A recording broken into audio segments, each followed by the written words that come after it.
look at the conversation on the Morning Crossfire today. It concerns implementation of the State Commission of Inquiry on the destruction of local government secretariats. Some of them, and the governor have spoken. Remember that the commission had finished its job, submitted its report, and during the presentation of that report, the chairman of the commission, the governor said the violence was unreasonable, but that's not even what got a lot of people thinking and talking. It was the fact that the governor had commended the commission and said that, well, implementation to the fullest of whatever the report says is what the state government is dedicated to. Now, that part for many has brought several opinions, and we are going to take a look at those opinions and give you the opportunity to respond. Several questions that you want to ask from this would be: one, some people feel that the implementation of whatever is already, some people describe it as a witch hunt. Let's put that out. That's the opinion of some people, perhaps those who are loyal to the FCT minister and followers of the FCT minister would describe it as a witch hunt. So if you look at them from their angle, there are questions they would ask, and one of those would be, would implementing of the report, we don't know what is in the report or what the report is saying, but would the implementation of that report mean a final dead end with regards to anything concerning reconciliation between the state government and the governor and the FCT minister with regards to a political solution concerning what we have in Rivers State? Some people say that's how to go if we're going to resolve this. But then with this commission of inquiry, would it mean that, well, this is everybody mind your business moment? Second, do you believe that this will be implemented? It is not the first time we've had commissions of inquiries. I mean, the past administration, at the time the FCT minister was governor, he had his commission of inquiry. We had an extensive conversation about it with, if you remember, a member of the APC in Rivers State, Sogboya Eli, who was also a lawyer, and detailed some instances and other commissions of inquiry, even the Amechi one, that had former governor Dr. Peter Odili, and the one of Barrister Yeson Wike, the FCT minister. How far did we go with the implementation of that? There are many others. So the white paper that would emerge, do you think that this time this one will be implemented when the governor says we are going to look at it and implement whatever it says? There is that one as well. And then there's still one question that many would want to ask. That one I'll save it until after the commercial. But your response to these two first, very important. On Facebook, Nigeria Info 92.3 PH will take your comments. The WhatsApp number is 0809-030-6416 after the break. Nigeria Info will be right back.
conversation continues here in the morning crossfire, and we go straight to the phone lines to get your responses to some of the questions we've put out with regards to the implementation of the report from the State Commission of Inquiry into the destruction of some council secretariats following the October 5 local government elections that were held in Rivers State.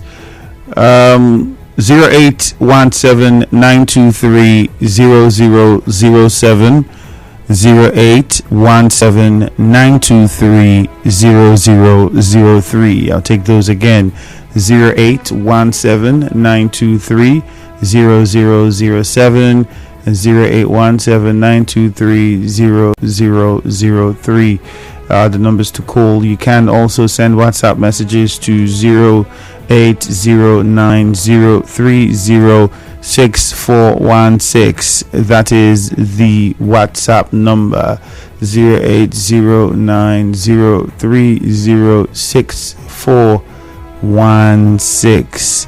That is the WhatsApp number. Some messages said, from on Facebook, Tom Justice, the state government under the leadership of His Excellency Siminalayi Fubara, and the group of Rivers State have that assurance. If lives and property is not seen as the topmost priority, then we will be a doom.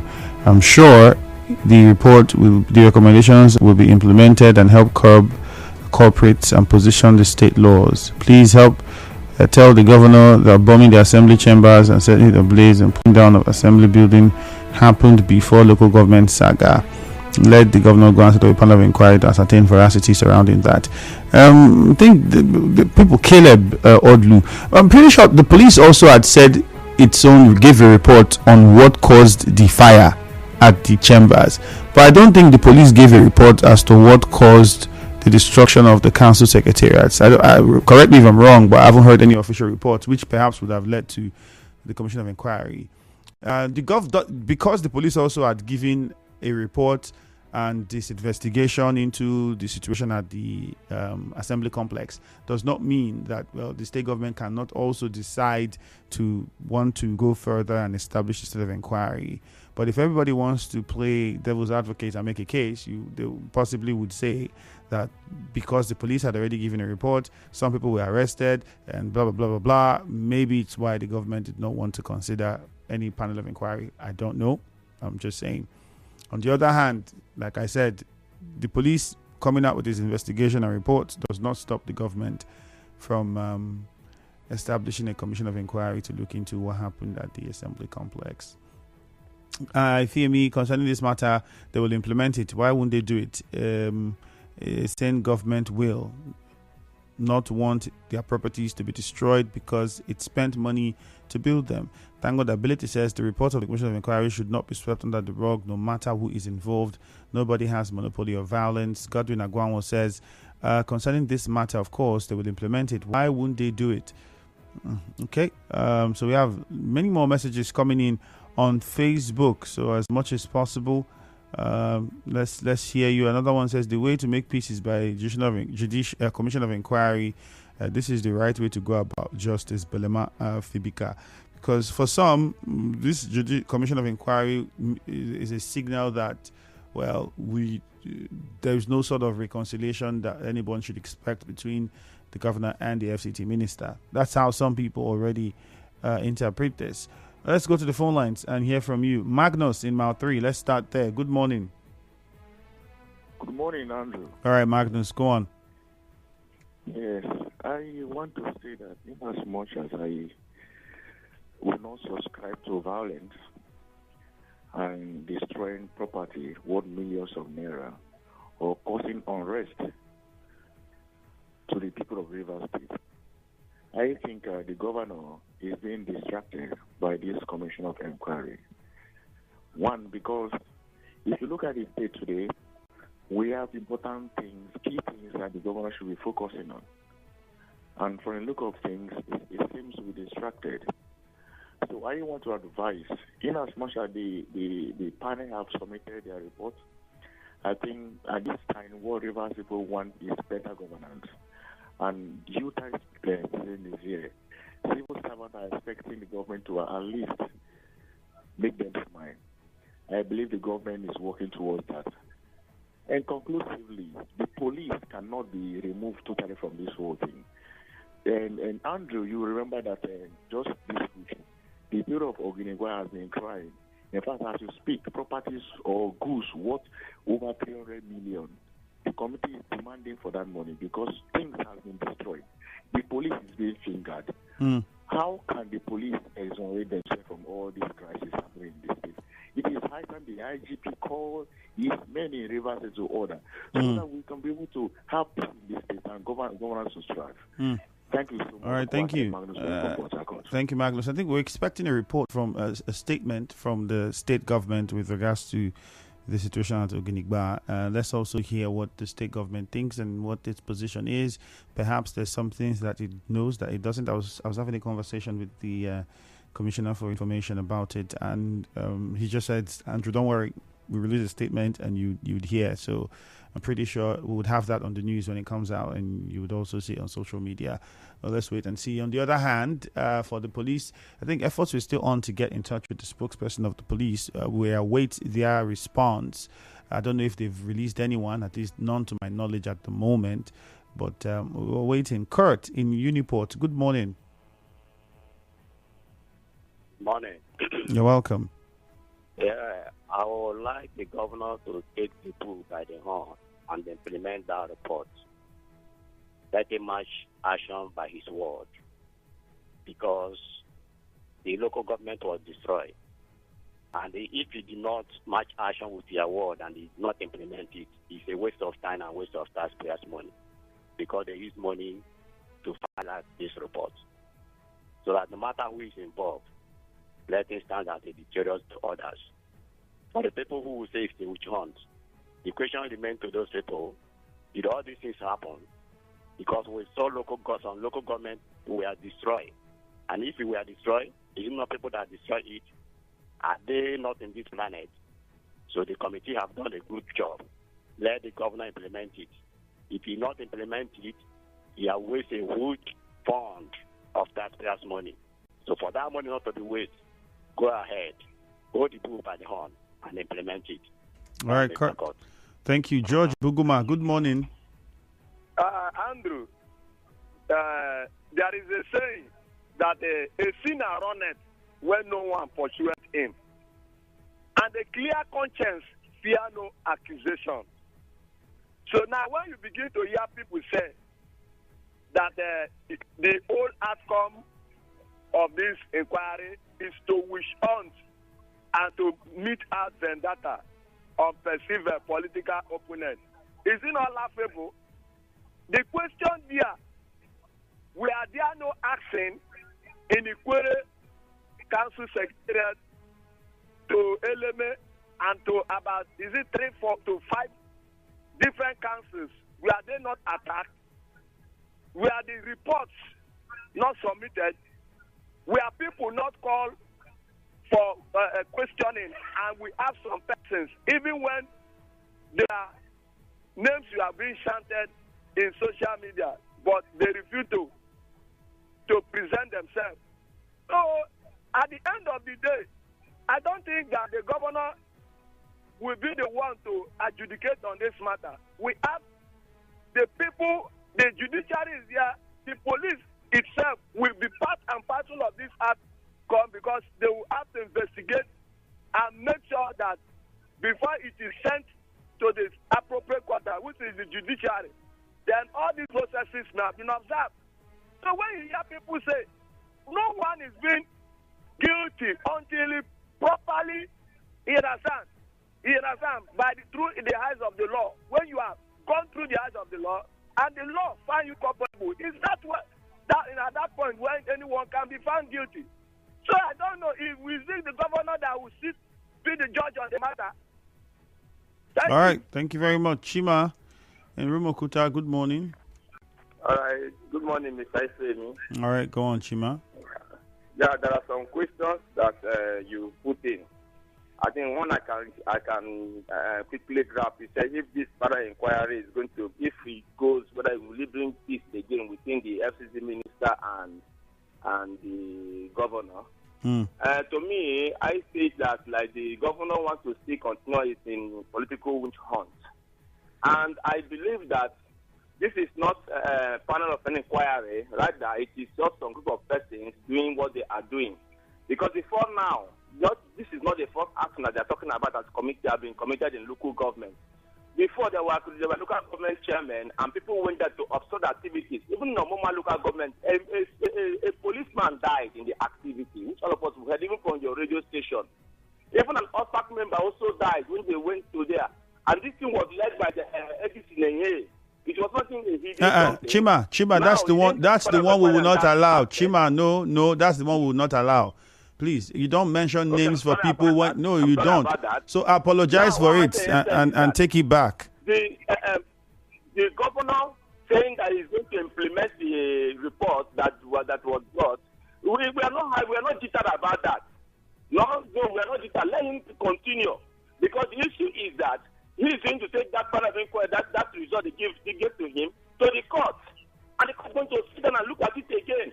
So it's not something that people start shouting hell about what I don't know. What am I saying in essence is that those whole things won't hold water. It is a joke taken too far. Just wasting of River State resources, because we know nothing, no truth about that part of inquiry. All right. What happened in the market about slaughter? Let him go set his own panel of inquiry, because that's what is happening now. Let's go to Anelga. God's time is on the line. Good morning, God's time. Good morning. Good morning. The report being given to the governor by the panel of inquiry indicting some persons. I want to ask a question. What happened to the River State House of Assembly? Why the governor didn't set up any panel to investigate or make inquiry of what happened and people responsible for the burning of the River State House of Assembly? But the governor is quick, the panel is quick to come up with a report of persons who caused some harms in various LGA, who destroyed some local government headquarters and the buildings. I think while trying to go into equity, we should try as much as possible to go with a clean hand. If the people that perpetrated the evil of burning River State House of Assembly are there working freely, and the governor has not made any move to make sure that those people are brought to book, why is the governor so in a haste to bring those people that perpetrated the action at the local government? You shouldn't do for the left and leave to do for the right. The governor should try as much as possible with the panel to go back to sitting and bring those hoodlums that burnt our River State House of Assembly with our taxpayers' money. They intend to review the game. And now they are telling us that they are not even telling us anything. Some persons are freely walking and they did something heinous and nobody is talking about it. I think the governor is so hesitant and we should change from it and do the needful. Thank you very much. It's very surprising though. If I take our minds back to, I can't remember the exact incident that happened at the assembly and some laws that the Martin Amewule-led assembly had sat down to repeal. I remember many people saying these laws were made under the last administration. Why are they so interested in changing it now? And I remember many people saying that time, should we continue with the wrong thing? If it is wrong, we want to change it now. They have decided to wake up and say this is the time to change it, and they want to change it. We should be commending them. If you use the same logic, I mean, I'm pretty sure many people would say, okay, maybe they didn't do the right thing when the assembly complex was destroyed, but now that this has happened at the local government, they want to do it. Should we not commend them for wanting to do the right thing now? So it goes both ways. I mean, I'm pretty sure this argument the debate would continue for as long as possible. If we had all the time, you would hear diverse views about this on different sides, depending on where the table turns to. David in Yenegua, good morning. Greetings to you, my brother man, Andrew. All right, David. David West. As far as I'm concerned too, I want to take my own appraisal or my adumbration from the last speaker's statement. The so much, energy that is being exacerbated in setting up this panel of inquiry to get to the root of the destruction of the council. why that same North Energy is being put into the demolition of the State House of Assembly that took place under the supervision or under the nose of His Excellency Governor Signala Efora. That building was just renovated not too long ago, or built not too long ago, not even renovated. It has not stayed even up to 10 years as far as I'm concerned. The building was just brought down, the State House of Assembly, and today as we speak. No, David, it wasn't just brought down, just to put out the government's position on it so that we don't have a lot of time, unfortunately. We chamber. We have a seat. Assembly members sit in different places to make laws for the good people of River State. It's an aberration. So I want the state governor to also put the same energy to bring to book the persons that went to demolish the State House of Assembly. David, thank you. Muriel, unfortunately, we can't take your contribution. We have to wrap it up here. Time would not allow us to continue. Sears is like a big mansion. You only see the magnificent edifice, not the strong foundation that holds it.